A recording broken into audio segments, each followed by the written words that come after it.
Alrighty. So my name is Adriana. I'm one of the academic success coaches, and I also have another success coach with me as well. Hi guys, I'm Maggie. I'm also an academic success coach. And basically what we do, we go through some of these workshop series and then give you all some tips and tricks when it comes to just academic success, as well as additional techniques to help with your own personal and professional goals as well. So as we mentioned before, this is the first workshop in our TTC Success Workshop series. So we have a couple more in the beginning of this semester, so please stay tuned.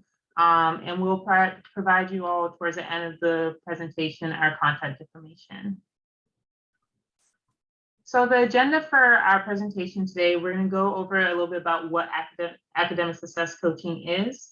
We're going to go into the presentation in regards to how to create a study plan, what are some do's and don'ts of creating a study plan, and then we're also going to provide you all with our contact information. So when it comes to academic success coaching, essentially we meet one-on-one with students for about 50 to 60 minutes, where we cover at least one or more of the following 8 facets of college life. So typically that could be either how to identify or create goals for the semester, how to have a balanced school life as well as personal life, but also how to become more organized and also how to manage your time efficiently. And from what we've noticed, especially when we talk to students, even though we may work specifically on one area of the 8 facets of life, like for example, organization, the more that we learn from that student within a session, we start learning potential ways to help with stress management, or even connecting you all with different resources on campus. So what we try to do is really make sure that we're tailoring these sessions based off of your own academic needs, as well as some additional goals that you may have as well. Am I missing anything else with that too, Maggie, when it comes to academic success coaching? Okay, awesome. Okay. So in order to make an appointment, when it comes to academic success coaching, you're going to do the following things. So first, on sharplink.nova.edu, you're going to click on navigate, and then you're going to click on schedule an appointment. And we have more information towards the end in regards to how to schedule an appointment with one of us. So we're going to provide that towards the end of the presentation. So like we were mentioning before, when it comes to creating a study plan, as you know, we're in the beginning of the semester. So we all are doing a lot of different things, whether it is taking multiple classes, getting involved on campus, or even having a part-time job. So we are going to go through different steps as well as a different additional tips to think about when you are creating your study plan. So when it comes to a study plan, basically it is a chart, whether it's something digital or even a handheld planner or a calendar, where you're listing your daily activities, routines, whether you go to the gym, you go to work, as well as additional goals as well. And one good thing about a study plan is that it allows you to block out times that you can have in order to study or to do homework, take breaks, as well as to work and incorporate a lot of self-care activities. And that's important because as we get busy throughout the semester, it's super important to do self-care activities so we can reduce the potential of getting burnt out or really overwhelmed. Have you created a study plan before, Maggie, and how helpful has it been for you? Yeah, so I create, I have a big calendar and I write everything out that I have for school assignments. And then each week I'll kind of go in with a sticky note for each day and look at one day at a time so that I'm not stressing about the next day.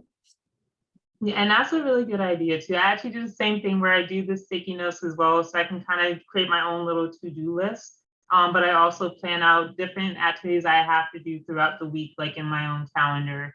And essentially that's what a study plan is. And there are some benefits when it comes to creating your own personalized study plan. So for one, like Maggie and I have mentioned, when you do write out all your different classes or other responsibilities in a plan or even on a calendar, it helps you stay organized, right? And when you stay organized, it also increases your productivity and reduces the amount of time that you may either procrastinate or forget like certain things that you have to do throughout a day-to-day basis. But not only does a study plan help you stay organized, but it helps you manage your time effectively and efficiently, because you're able to block out an amount of time that you may either study for a particular class or even go to gym for a certain amount of time. But not only that, but it helps you attain your personal, academic, and professional goals, especially if there are different skills that you want to work on throughout the semester, even through the school year, and you're able to establish and commit to studying. And we're going to talk a little bit about that when it comes to how to commit to that study plan and making sure that the study plan works best for you. What are some other additional benefits that you noticed when you created your study plan, Maggie? Something that like I find beneficial is it kind of provides me of like lets my mind know like what I have to do each day, and then it's like, oh, if I did everything that I had to do and it's still early and I still have time, I can do other stuff, and then I feel like it motivates me to do it, and then it also provides more time for me to like go out with my friends, go to the beach and do stuff like that. Yeah, and that's a really good point, because when we are like writing every single thing down, it allows us to have some flexibility within our schedule too. And when we do have that flexibility, we are able to do a lot of those self-care activities or even like socializing with friends and things like that. So we're not constantly just doing work or overcommitting ourselves. And there's a really good video as well that that's on YouTube when it comes to making a good study plan. So I highly recommend you all to review it. And it gives you like a clear picture of what to kind of write down on your study plan, whether it's taking your exam, having classes, or even like going out and socializing or having a lot of free time in order to do things like homework or other projects as well. Okay, so as we talked a lot about some of the benefits and what a study plan is, we're going to go through different steps of how to create a study plan that is personalized, as well as something that's going to work best for you. So essentially, before you even write anything down or even creating your study plan, we recommend that it's super important to develop your priorities as well as your academic goals. So now is a great time, especially in the beginning of the semester, to really review your list of classes, any extracurricular activities, whether you're involved in the student organization, if you have an independent study, or even a part-time job, and really reviewing the times that you have those classes, as well as your work schedule or any other additional responsibilities. And when you do that, you're going to now create realistic personal goals that you would like to accomplish by the end of the semester or even by the end of the school year. And there are some questions to think about, especially when you are thinking about your priorities as well as additional academic goals. So some questions to consider is, what grades would I like to earn in my classes this semester? What is the GPA I would like to earn by the end of this year? Or even a lot of times what I used to do as well throughout my undergraduate as well as graduate study are, what are some skills that I would like to develop? So for example, if I want to improve my writing, maybe I want to set up appointments to the Writing and Communication Center, or even if I want to improve some of my study techniques, make an appointment with the academic success coach, or even the tutoring testing center on maybe some things that you want to include as you're going through your academic goals. And then finally, if you thought about your GPA, some grades that you like to earn, or even skills, think about some other additional goals that you would like to accomplish for this semester as well as school year. Am I missing anything else in regards to just developing priorities or goals, Maggie? Okay. So when you're like in that beginning phase of just thinking about your priorities, thinking about some of your academic goals, it's super important to now reflect, reflect, reflect. So a lot of times, especially with some students that come in to talk to us in academic success coaching, we like to really get a sense of how their grades were or how their studying was in the previous semester, right? And it's super important to reflect on that as well, as you start developing your study plan. So some things that you want to reflect on is your learning style. So for example, are you a visual learner? Are you an auditory learner? Or do you do better when you end up writing notes down and actually reviewing those notes? In addition to that, you want to consider what times of the day do you tend to study better at? So are you a morning person? Do you feel like you retain the information better during the morning time as opposed to the afternoon or nighttime? As well as study settings. So do you tend to focus better in the library as opposed to studying at home, vice versa? And then the amount of time that you're studying. I know for me, one thing that I really had to be very honest with myself about is that sometimes it's not helpful to study for 6 full hours because you're not going to remember a lot of those things. So maybe you want to reflect on just trying to modify the duration of time that you're studying for particular classes, as well as any materials and resources that you need for your classes as well. And what I mean by resources is, do you need to spend more time with a tutor, or do you need to spend more time with the Writing and Communication Center in order to improve your writing? Things along that line. Is there anything else that you feel like would be important to kind of reflect on when you start developing your study plan, Maggie? Um, Honestly, just like something I would reflect on is also like before like making the plan, like how much time have you been putting into it? Are you stressed out? Like and stuff like that. And like also the when you're looking at your assignments that you have due that week, like obviously you don't want to put all the big ones on one day. So like space those out. That, yes, that's actually a really good point, and that I did not include. The idea of overcommitting yourself as well is something that you really want to reflect on, because you don't want to just cram everything in on one day and think that's going to help, especially if you start noticing, well, I'm very tired as soon as I'm done studying everything. So you want to make sure, like Maggie's saying, to spread out all of your different courses and how long you're studying for each of them rather than cramming them all in within a single day. So once you do that, now it's time to develop your schedule or your study plan. So you want to now create a schedule where you begin to list all of your classes based off of the days of the week, as well as the times that you're taking your classes, any organization involvement, independent study, or any other type of volunteering opportunities or research opportunities that you may have. And then for those that may have a part-time job, start writing down whether you're going to do it an app on a calendar, on a planner, or even through like Google or Outlook calendar, your work schedule. And it's important to also include any important dates that you need to know on the academic calendar. Like for me, for example, I really like to write down holidays as well. So for example, I may write down spring break because that gives me some time to study for some of those things on spring break, or even Thanksgiving, Christmas, etc. And as you start doing that, you want to now include those important dates on whether they're the deadlines for your quizzes, when you have to do projects, either group assignments or readings for your classes, and block out those existing commitments in your schedule. And the reason why we highly recommend this is because you're able to start identifying areas of flexibility. So if you want to, for example, go to lunch with friends or even go to the gym, you're able to write down those days or times that you have more flexibility in. Have you ever done that before, Maggie, where you start like blocking out those times and then just adding like those important due dates and things like that? Yeah, so like any important dates that like stick out to me that I know I have something, like I'll write that in my calendar too, just so I remember, okay, like you have this, like you have to have your stuff done before it, or to block out times.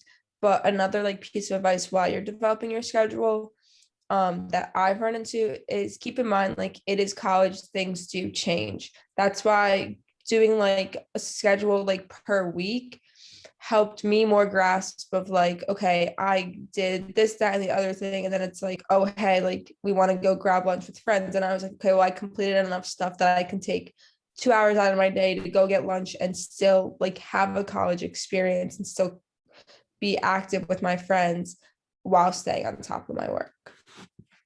Yes. And to add more to that too, like when we're talking a lot about like these study plans and things like that, it is really important to have a good school life balance. So you don't want to, like Maggie's saying, to start adding in a lot of different things where you're noticing that you're not having a lot of times to do a lot of those things like socializing or going out with friends, and things like that. So you want to ensure that when you're writing down your studying, um, like studying time, your classes, and any other additional extracurricular activities, that you are making time for yourself to decompress, or to socialize and do a lot of those things that are going to help you make it through the school year without being overwhelmed or stressed. So as we start doing that, now you want to start making a list of your priority tasks. I recommend doing this not only on the exact same like planner or calendar, but also on sticky notes, where you are listing the tasks that you need to complete for each of your courses. So this is kind of going back to what we were saying in regards to writing down those important due dates, when you have to turn in a paper, or even when you have to take an exam, and really looking at the calendar and identifying when that assignment is due. And what's really important about this, and this kind of goes into not only creating a study plan, but also time management and studying in general, is that when you start noticing there's this big project or this huge task like an exam, you want to break that down into shorter things that you can do throughout the next 2 weeks or even a week in advance. So you can make something that is going to be more realistic for you to complete, as well as a deadline for yourself. And this is kind of going back to what Maggie was saying as well, that because we are in college and we still want to make sure that we're getting the college experience, we also have to recognize in college too that there may not be a lot of structure as well. So we have to make sure that we're creating a good structure for ourselves that's going to work best for us. So depending on that assignment, like for example, if you have to study for chemistry, really identifying, well, how long do I need to study for this exam? Do I need 2 weeks in advance or a week in advance? And really identifying how long should you be studying for that class as well. Am I missing anything else, Maggie? Okay. And then once you do that, this is now going into the weekly schedules that Maggie has been talking about, in regards to just looking at what you need to do throughout the week. So it's super important to really have a consistent way of doing this, of creating a weekly schedule to determine how much you would need to study for the week. So sometimes what I would do, especially in undergrad, is if I had to study or do a paper, I would devote a certain amount of time to either writing that paper without doing all the day before and then getting really stressed out. So that all depends on the person. It can be really individualized. So I know sometimes people think it's really helpful to maybe spend 2 days a week doing it for maybe an hour, or some people may think that doing it for 2 hours, 3 days a week can be really helpful. So it all depends on what's going to work best for you. And you want to continue to start planning out those classes, especially in regards to how you're going to study for those classes each and every day. And as you start developing your weekly schedule, once again, it could be either digitally or in a planner or on a calendar. You want to include those additional activities that you have to do throughout the week as well, whether it's going to a student organization meeting, a volunteering opportunity, or even just going to the gym in general. You want to include everything that you can on your schedule so you can have a really clear picture of how much time you're going to have to do for certain things. So this is an example of what a weekly schedule could look like. And so, for example, you see that chemistry is from 11 to 12, or even going to the library. You want to write down as much as you can that you know that you're going to do throughout the week, especially when it comes to certain classes or any other types of commitments that you may have as well. Are there any other additional tips that you could provide to Maggie when it comes to creating a weekly schedule that may be helpful? So what I like to do is like I like to have an overview of all my classes on a weekly schedule, and then just have my classes. And then when I look at like the upcoming week of like how many assignments I have, I kind of like, I'm like, okay, well, I'm gonna need at least an hour for this or 2 hours for that. And then and this is where like my sticky notes come in. And then I like plan out like just a day. And I'll do like a day at a time. Because like say it didn't work for me on Monday and I have to do another assignment, like do an assignment I had Monday, I didn't finish it, I have to do it on Tuesday. Then like you can move it over and all that. So I like to do it like one day at a time. And also just like um getting out of your room to study, like if the more you leave your room, the more like proactive I think people are. Like a lot of people, there's so many things on campus for us to use, but since we have our dorm so close, a lot of students just kind of come back to their rooms and then they dilly dally. But there's like so many resources and things on campus to use. Like I highly suggest using it. Go to the library, sit outside flight deck, sit outside anywhere, honestly, because there's places anywhere to sit. But like use the resources, because you'll see commuters, they actually get a lot more from the school than we do as non-commuters, as residential students, just because like we always automatically just come back to our room. Like stay out and get your work done. I promise, like you will probably get more work done than you would in your room. And that's actually a really important thing to bring up too, like just having a change in scenery, especially for those that live in a dorm. I know I used to live in a dorm as well back in undergrad, and I would just study in my room. It wasn't until I finally went to the library, even went outside, I noticed I was more productive. So Maggie's bringing up a really good point. It's helpful to get that change in scenery and decide, well, maybe it's not working for me just to study in my dorm. Maybe I need to go to the library, or even going to the UC just to study. And you can start noticing how that may be benefiting for you, or how you're going to be more productive during those times. So that is a really good point. And I think too, one thing that you brought up, Maggie, in regards to just scheduling things a day at a time. And this is tying into something that we talked about previously before, when it comes to having self-compassion as well, because I know sometimes we can get really overwhelmed or stressed out if we feel like we're not doing enough, or we're not completing as much we would like to on a particular day of the week. And that's okay, because you still have enough time. There's still 5, 6 more days that you can complete that assignment. So really making sure that you do take a day at a time, and also incorporating those really good self-care activities that you need, so you don't get overwhelmed if you're not completing just that one assignment on that exact same day. You have multiple opportunities to complete it. And then one more thing that I will Yeah. say, just like incorporate like things that you want to do like on the weekend. So it's like motivation for you to get what you have to get done that week. And then you're not gonna have to stress about it on the weekend, because you're like, oh, like I'm gonna go to the beach Saturday and Sunday with my friends. Like you're looking forward to that. So you want to get everything out of the way so you're not stressed about it. Put in like motivational things that you are looking forward to doing, because it kind of helps encourage you to get whatever you have to done. Oh, absolutely. Yeah, you can't just spend like the whole 7 days a week just doing nothing but studying or doing work or things like that. You have to do things like Maggie is saying, things that you really like to do, where you notice, okay, I'm more relaxed now. Now I can finally start on this writing assignment, or even studying for chemistry or biology. So that's also something to take in consideration as you start developing your study plan.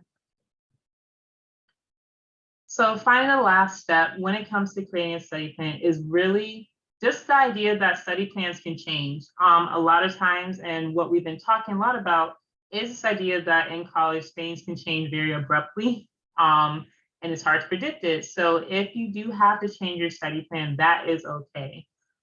Because you may have to evaluate, well, is this really working for me? The amount of times I'm putting into studying for statistics or physics. And if you need help adjusting that, please make an appointment with an academic success coach. We're more than happy to help you with that. But also reaching out to additional resources, whether it's a mentor, one of your friends or colleagues that you may have that you're close to, where you can kind of get some insight to what you can do in order to effectively study for your classes, or manage your time better. So when it comes to personalizing your study plan, create a schedule that works best for you. A lot of times we may think that one plan may work for everyone. That doesn't work. We all have different schedules and different commitments. So you want to be really honest with yourself in order to determine how you should organize everything throughout your study plan. But not only that, it's important to ensure that you are committing to that plan. Because as we mentioned before, you have multiple opportunities to go through the different things that are required out of you when it comes to classes, projects, any type of research that you may be doing. So you want to make sure that whatever you're writing down, you are willing to and able to do throughout the rest of the semester and even throughout the rest of the school year, depending on the classes that you have to take. So do not be afraid to revise and change that plan if it does not work. And also to leave a lot of flexibility if you can in your schedule so you are able to go to the beach in order to relax or even go out and socialize with your friends, because that is important when it comes to self-care. And as we mentioned before, if you do need help creating a study plan, please reach out to an academic success coach.